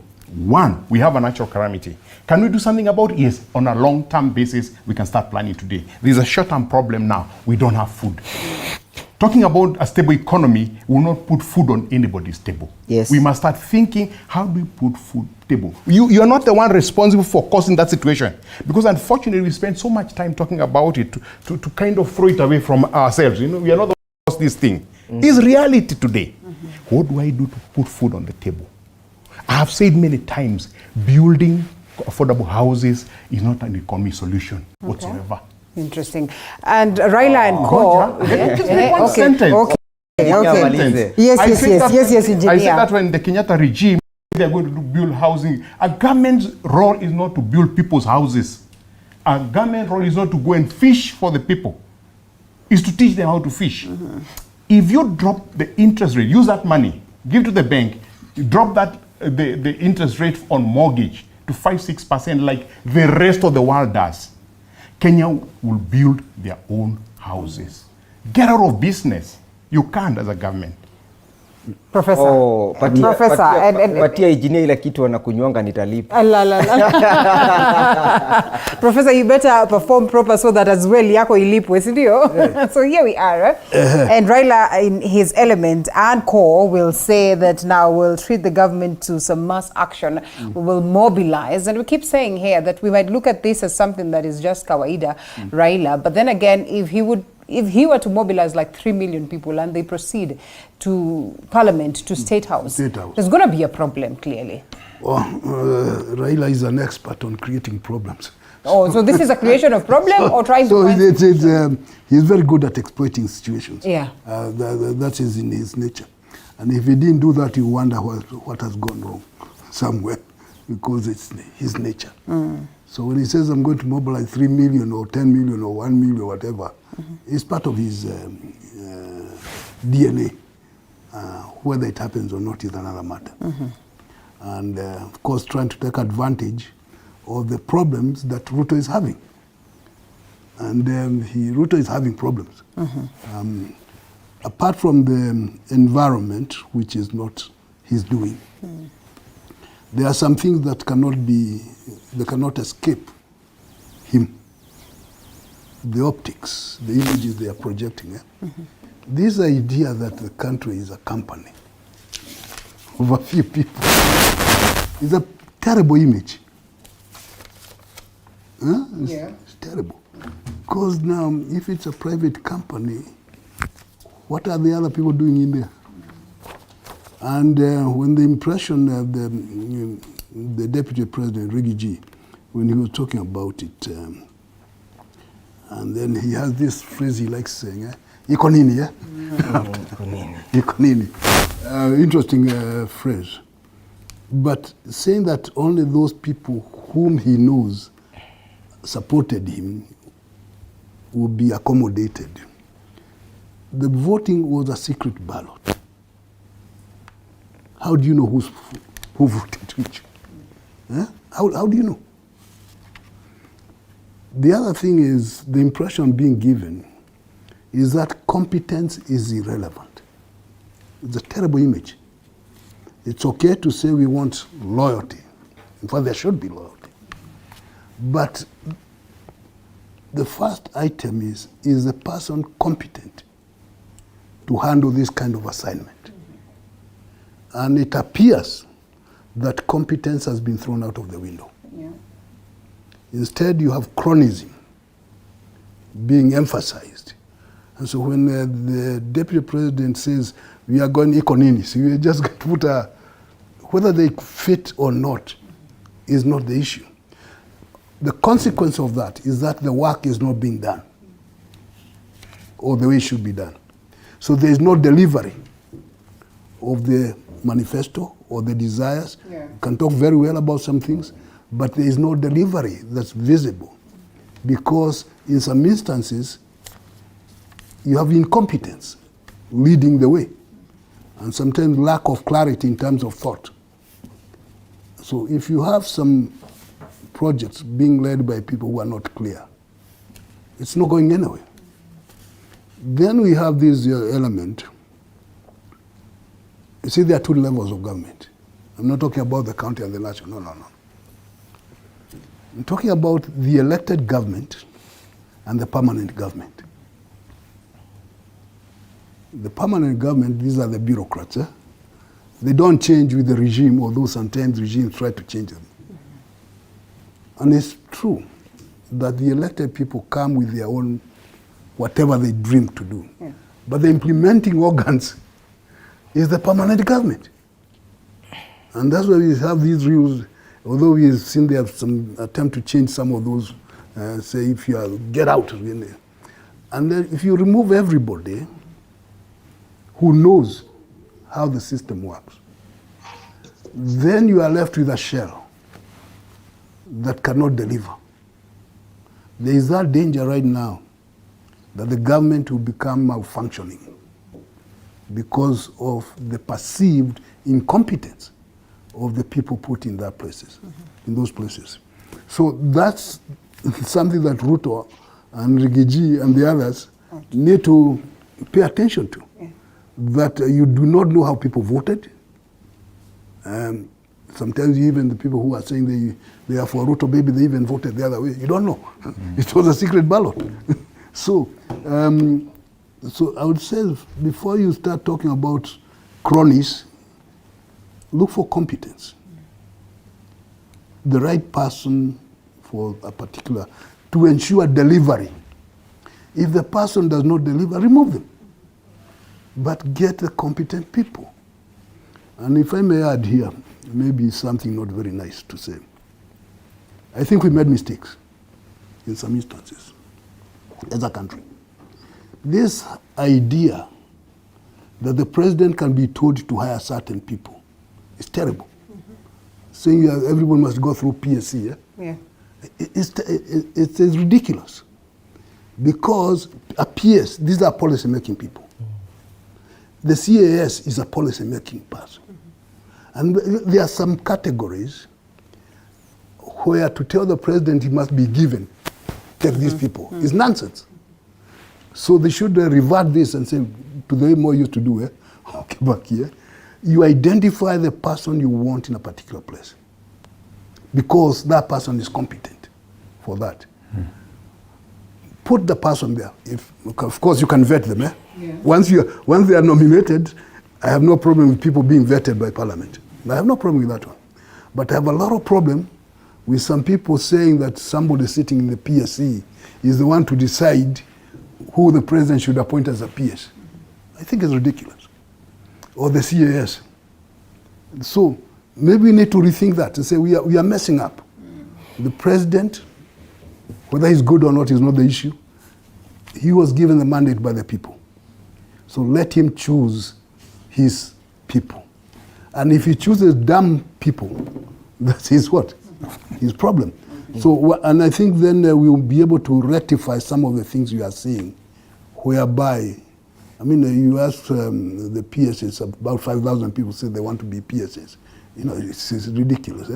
And so, I don't know, but that's my little bit. It may not please a lot of people, but I think you should reverse that. And speaking of appointments, panel of, the Independent Electoral and Boundaries Commission, the Select Panel, has started the race to fill the vacancies in the electoral team. Yes, Honorable Sankok, we are talking about... Yes? Yes? I wanted to respond a bit. And you remember, this is not my time, I'm just responding. Yes. I want to state categorically that government services and government projects will be for all Kenyans. But position within government will be for those who believed in that particular manifesto, who can implement that manifesto. As we have heard. For what he was saying, that voting is a secret ballot. Yes, it is a secret ballot, but contesting is not secret. It is out there. Those who oppose the manifesto of Kenya Kwanza, those who oppose the manifesto of Azimio, of course, cannot implement the manifesto of Azimio. Because for me, if Azimio took up the government, I wouldn't be able to be a CS in Azimio government, because I don't, in the first place, believe in their manifesto. So, Linda, these things should be very clear. And I think the only mistake this government have done, because I have to speak the truth, is probably in the 15 billion, I think, trees, planting of trees. You know, you cannot plant trees in this particular drought. You can't. You are just wasting money, you're wasting resources, you are wasting time. So I think that is the only mistake I can say we have done, the government of the day have done. But the rest, I can assure you, this government is perfect. Take a short break and then we come back on that very note, gentlemen.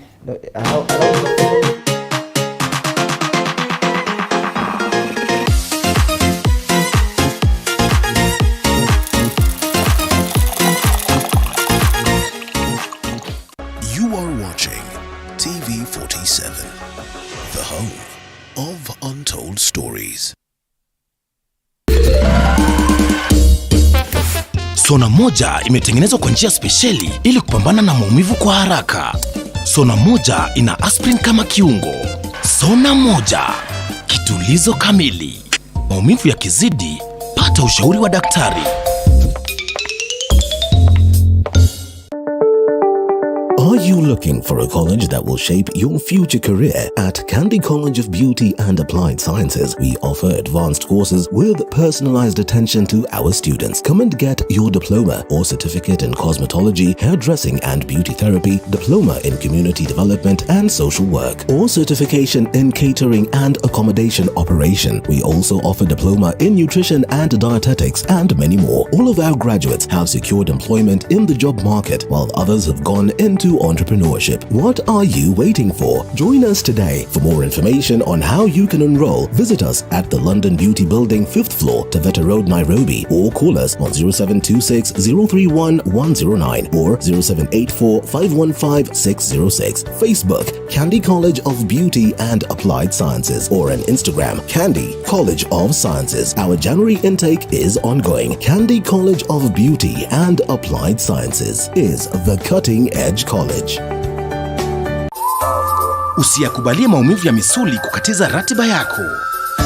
Kaluma Pain Balm ni dawa ya kusugua iliyotengenezwa kutoka kwa miche maalum ili kutuliza maumivu ya misuli. Kaluma Pain Balm.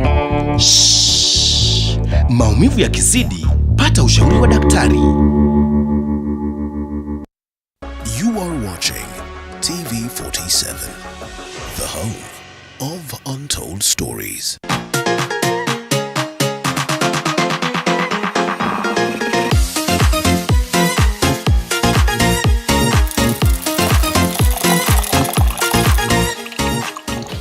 All right, welcome back to the broadcast. With me in studio, Professor Macharia Munene, Wakili Ndegwa Njiru, as well as engineer Alex Mwathi, and joining us virtually all the way from Entebbe in Uganda is Honorable David Ole Sankok. And so we come to you.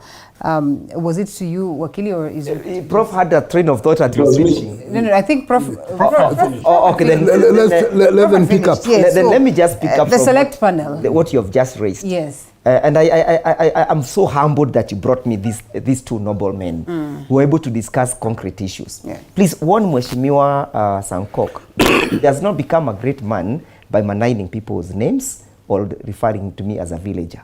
I have not referred to him as any of such. So let him not try to acquire greatness by belittling me. Mm-hmm. So now, there is this issue that you have raised. And Professor and Engineer have raised it as well. The question of meritocracy in this country, the question of competence. Because those successful governments that Engineer was speaking about in South Korea, in Malaysia, in Taiwan, you know, people began by making sure that they have the right person for the right job. You have the right tool for the right job. So the moment you get the wrong tool for the right job, then you're completely out of place. And that is why Engineer was raising an issue that a full minister of government can take 2 weeks deliberating over an individual somewhere in a village. That this individual has come, disorganized the entire business ecosystem. You see, instead of him telling us how to resolve those issues, the Minister of Trade. You see, the question, the problem that we have in this country, and I agree with this gentleman, is about the question of meritocracy.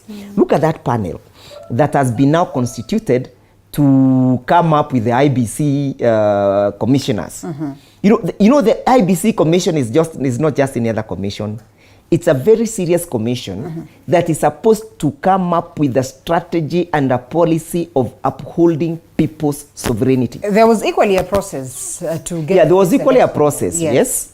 But look at the process and look at the end products. Are they not Kenyan enough? You know, I do not want to belittle anyone in that particular panel, but they should have been candid enough to give us their curriculum vitae, to tell us the chairman was involved in this and this process, he was involved in this and this institution, this how the institution raised up, you know, and everybody else give us his curriculum vitae. Because competence employment, a person who is result-oriented will recruit on competence basis, not on political inclination, not on whether you supported UDA or you never supported UDA. If you are interested with results, you will not speak the way Mheshimiwa Sankok is speaking. You see, the other day I saw the General Secretary of UDA saying that if you want a job in government, you must become a shareholder. You must become a registered member of UDA. Look at the basis and the consideration for recruitment into government jobs. If you want to become a police officer, if you want to become a UDA person, a KDF person, NYS, or whatever employment government is doing, become a UDA registered member. What does that tell you? It tells you that we have now started contaminating our discipline forces with the politics. And the moment we contaminate those organs, the organs that are supposed to be impartial, then we are simply saying that we have gone to the dogs. Look at it, for example, if you want to become a judge or a magistrate, and you want to go and face the panel of the JSC, you must first of all show your UDA card, so that then we can consider you. What have we done? We have contaminated and compromised the independence of judiciary, if that would be the basis of the employment. We cannot build this country that way. And that's why Prof is saying that the aspect of shareholding in this country, no matter how Mr. Sankok tries to justify that aspect, is a toxic and a poisonous chalice for this country. And you know, the president has an obligation, or Mr. William Ruto has an obligation under Article 134 of the Constitution. And one of the major obligations is to unify this country and move with this country as a singular entity, not as an entity where we have those supported UDA, those supported Azimio. Why? Because we are all taxpayers. When the dollar is exchanging at 127 currently, the pinch goes to UDA and the pinch goes to Azimio. And the toxic thing is this, that now Parliament has been infused into this confusion. Parliament that is supposed to be so much autonomous, exercising oversight and representing its people, has become it has actually become an extension of the UDA administration. Where does that leave Kenyans? It leaves Kenyans in the jungle. It leaves Kenyans exposed because they have nobody to question government when government goes wrong. This is my worry, that when we're talking about members of parliament getting to this side and everybody being encouraged to join in one party, which is not a bad thing, it is democracy. It goes further, and this is what Aaron Cheruiyot says, that President William Ruto will succeed in crushing every cartel in the country, save for two that are extremely powerful. That is the Kenya banks and the Kenya media. Both are very powerful, influential, and synergize so well to protect each other's interests. For public good, a way must be found, a way to curtail the media, perhaps a way to curtail the banks. And topping it up to what it is that the Deputy President says, hatutakubali watu wa magazeti watuweze. I mean, President Uhuru Kenyatta did not manage us. What makes them think they will manage us? Not because I am in that fraternity, but what does this speak? Allow me, at the danger of sounding rude, call that extremely lazy thinking. Because everyone who talks about cartels is a lazy thinker. The professor gave us some very good analogy from Kenyatta's time. And one of the things that he gave credit to Kenyatta, that he had a difficult situation and all that, that pushed him to become a thief at that time. Maybe. I did not say he was. No, you didn't say that one. I'm the one He's the one who's saying it. Yes. He pushed him to become a thief at that time and establish a system of corruption, establish a system of cartels.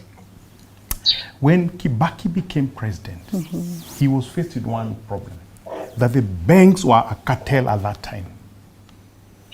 To open an account in Standard Bank, you needed to almost take your grandmother's birth certificate, almost. Because they require you to be recommended, they require you whatever. They had very, very interesting opening times. If you remember, Prof, they opened at 9, they closed at 12. They didn't open on Saturdays. So they were very rude. If you needed your money, you were extremely and that was rude. Your money that you were taking there. What it came is to allow space for what we call the SME banks to become registered. That's right thinking. Liberalization. That there is a cartel here. You don't deal with that cartel by fighting it. Create an alternative. And that's what leadership is all about. Creating an alternative, the things that you see that are wrong. What happened is that the banks that were on top were all toppled within 5-6 years. Today, Standard Bank, I'm a customer there. I'm a customer there for the last 40 years, but they are no longer at the top. They are third, fourth and Barclays. And Barclays Bank. They even went to a hand of closing accounts because it was so powerful. If you're from Muranga, you came to Thika to withdraw money. You could not get it from there because the ATMs were just coming in. So as a member of the government, he should be thinking, if there is a cartel that is called a bank, what are the issues about it? And what alternative as a government can I create to deal with that? Because it has to do with the fact that they dictate the interest rate that they do. But why do they do that? Because the government is hungry. Because the government is borrowing from the bank. Why is the government borrowing from the bank? Because the government is allowing its staff to steal 2 billion shillings a day.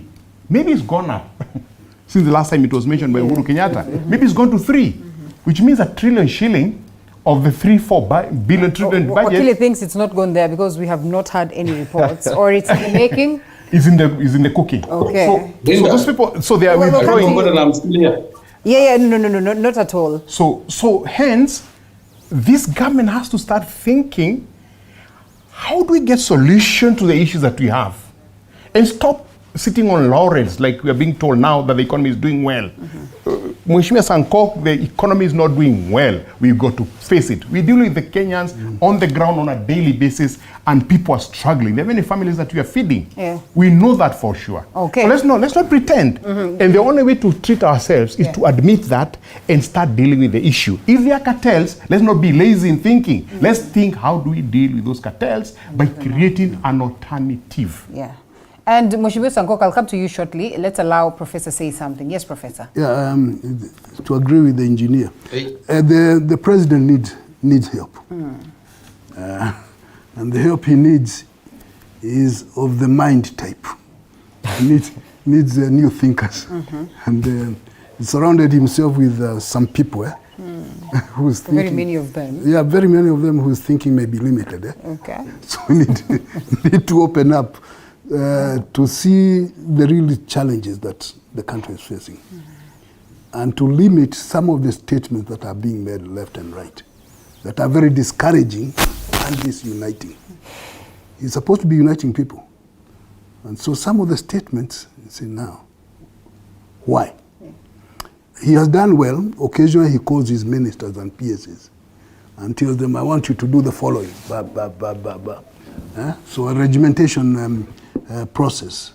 But outside that circle of the selected people, it does not appear as if there is a lot of thinking taking place. So maybe there is need for serious thinking. And the PR is not good. The statement about fixing the media was very unfortunate. It is uncalled for. Yes, the media sometimes go out of their way, but that's not the way to deal with the media. There are better ways of handling. If they are committing crimes, those are crimes. It's a different matter. No Wakili here will deal with that.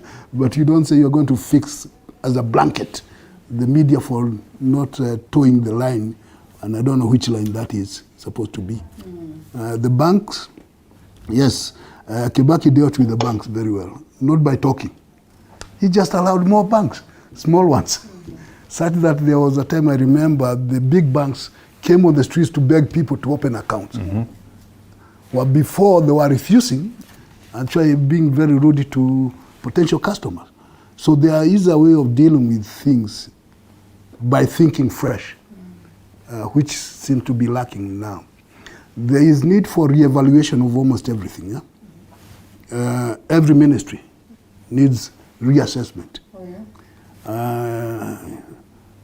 to see whether they can do things better.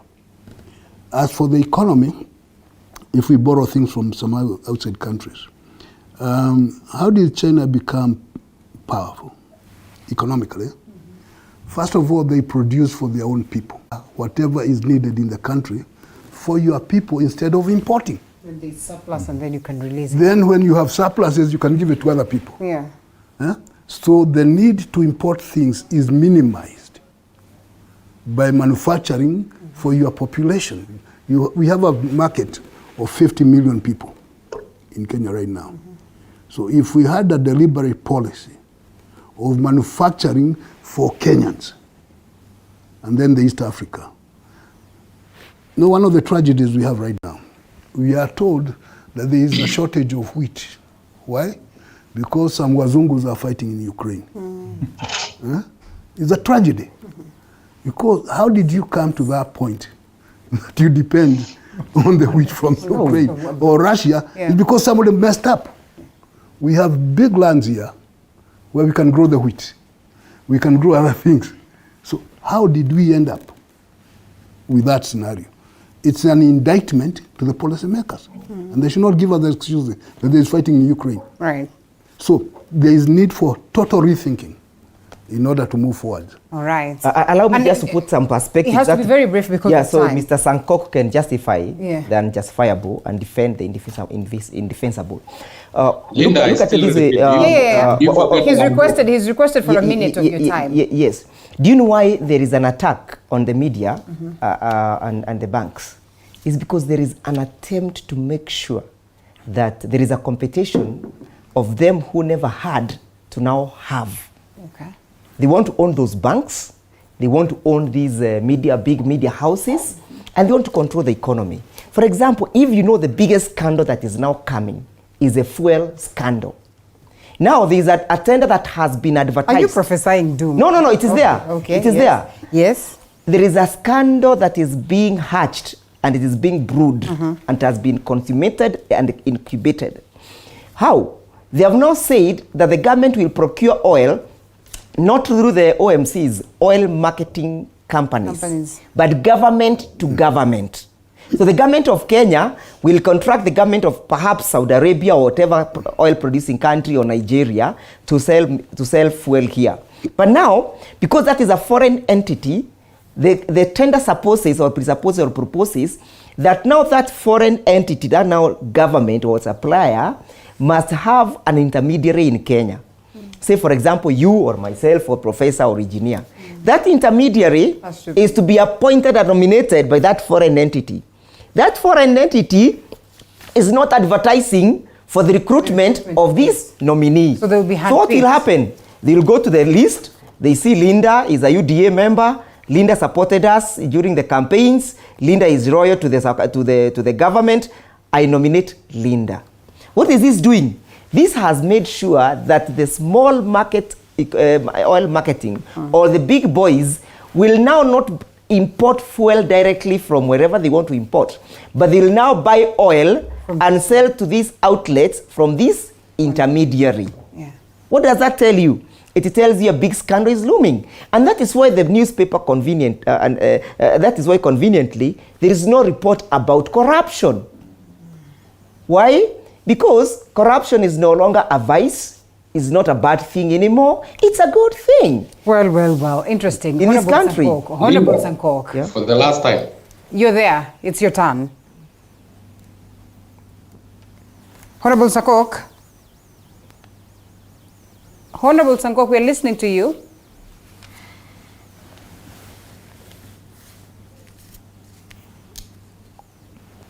All right. There's a bit of a technical hitch there, but I hope we'd be able to loop him in before we close. Gentlemen, what do you make of that as we come to a close? Because it's only 8 minutes and we're out of this space. This is a beautiful country. It's a country that is blessed. It doesn't have lack of brains. It has enough. I think what we've done is that we have all coalesced to be either idiots or tribesmen. To an extent that every time we think, even when we think about the other person, we think the advantage is taking so that he can benefit. So that our minds are clogged not to be able to think openly. Someone will tell you that if you want to have a new strategy, you must sit back and be able to think openly, not sycophantically, not with thinking who is looking at you. As a country, we have been at the crossroad for many years. And I don't think we have moved away from that crossroad. And may God help us as we move forward that we'll think that. Kibaki gave us a couple of good ideas. First of all, when he came to power, he appointed cabinet ministers according to political whatever. But one of the key things he did is to create something he called the National Socio-Economic Council, where he actually recruited 2 foreigners from Singapore, countries that, Singapore, I think Malaysia, countries that had seen a transformation from being poor countries to rich countries. And those are the fellas who sat at State House to discuss where this country can go. And that's where they coined up the whole issue of Vision 2030. It wasn't, it was being allocated to some individual in this country. It wasn't. It was the National Socio-Economic Council. Correct. And these fellas were picked because of their competence. So that as there was politicking, as we did the referendum in 2005, as the fighting was going on in 2007, these social councils still sat down to think about where to take this country. And I agree, today, what we lack is a brain, think tank that can help to move this country forward. Because the people that are given the responsibility of CSS, and we've had many statements, will increase the salaries of government employees come January, all of them. January has come, January has gone, no increase. Because in a dilapidated economy, where you're getting money to increase the salaries of people who are accused of stealing 2 billion shillings from Exchequer. Well, bottom line is, we have the brains, we have the way to move forward. There are people in this country that can help move this country. And my prayer is that my dear president, I like him, would focus on that. Okay. I would suggest that he ignores the Mandamano call. There will be no 3 million people coming out there. People are hungry. They are not coming out. Focus. All right, Honorable Sankok. Yes, Linda. Yes, you. Linda, thank you again for giving me this opportunity, because I have to thank you, because it has been very difficult to get an opportunity. I think, first of all, I did not say that the economy is doing well. I said the government of the day have stabilized the economy, and there is the difference between the two. That at least the economy have been stabilized, considering on the situation we are in at the moment. I did not to Wakili as a villager. I said he's behaving like a villager by unnecessary interruption when the other panelists we've been here. Okay, yes, proceed. Are on stage. Linda, are you hearing me, Linda? I am. I'm hearing you. Proceed. Yes. When again we talked about during our campaign state capture, we knew what we are talking about, that there were cartels in the media, in the banks, in some business enterprises, and we did not generalize. And I'm sure if somebody had His Excellency Rigathi Gachagua very well, who is the most honest man north of Limpopo and south of Sahara, he actually spoke of what we went through during campaign. We cannot accept to go through during this other time. But the media is still, some are still towards the cartels that we have talked about. And Linda, the cartels that we have been talking about started way back during independence, during the Jomo Kenyatta regime. We have no time, yes. Yes, during the Jomo Kenyatta regime, where land that was taken by force by colonizers from Kenyan citizens, from the Maasai, for instance, from the people of the coast, for instance, were reallocated to the powers that be, to their cartels. And that is why today you hear of Kidong Ranch, and somebody is saying, claiming that he bought Kidong Ranch, which is within He bought it from Wazungu. I don't know a Mzungu that was a Maasai. Land that were bought by the colonizers, so the land should revert to the proper owners. So the cartel started from there, and they are still there. They are still in the banks. Currently, we were selling milk at 30 shillings. Somebody go and skim the milk, remove butter and ghee, and sell back to the citizen at 120 shillings. That is robbery with violence. That is cartel, because there is a lot of monopoly by kicking away the small investors using their powers for those who are in the government by then. So this government have said, those cartels, we will open up competition. If they can compete with the rest of Kenyans, well and good. And that is what we actually meant on that. So, Linda, when we talk about the media being biased, surely, Linda, go to, because you have all these speeches that they make, just check on the time that is allocated to sometimes Thursdays to those who are in government, the opposition.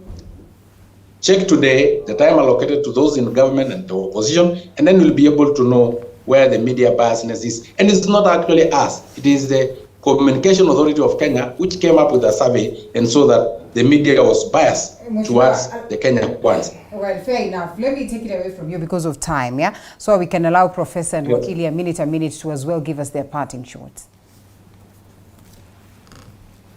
I'll go where we began, and we began by a definition of who is an idiot, who is a tribesman, and who is a citizen. I believe, engineer, you might want to look for Mr. Sankok and give him a bit of lecture around those three very fundamental units of a national building and state building, so that he's able to allocate himself a portion of where he belongs, whether he's an idiot, whether he's a tribesman or he's a citizen. It's a very relevant topic for him, and especially when he purports to be legislating for East African, because the kind of the brains that we have imported to the East African Legislative Assembly, in my view, with our honest analysis, is quite wanting. Because when he speaks about Kidong and all that and all titles, it tells me that this guy does not appreciate that this country has laws. Then if we have to go and rewind the clock back, then I don't know where we are going to begin and where we are going to start. Because we have to rewind this clock all the way back to 1884, before the Barren Conference, so that then we can then be able to say, this is how we behaved and this is how we packaged ourselves before that conference. As I sum up, and I agree with what thief is the thief. If you stole, that one does not expire. So Mr. Sankok can just do a very simple thing. If he thinks that there's a company that you have 30 seconds. That is competing in the sale of the milk and it is exploiting his farmers, what he should do is put up a comparative and a competitive unit similar to that one. Let them revamp KCC. Let KCC give competitive prices to farmers. And there is no farmer who is going to sell that milk to these individuals. They have spoken about gas. How do you speak about gas and try to stage out and to isolate one individual when you have now formulated a cartel to import fuel and monopolize the importation of fuel? You know, that subjects this country to a very serious national security issue. Professor, 1 minute. Yeah, try to be quick. One, blaming the media is a norm. Every country, every regime, they have always complained about the media, something like that. So that's normal. There's nothing wrong with that.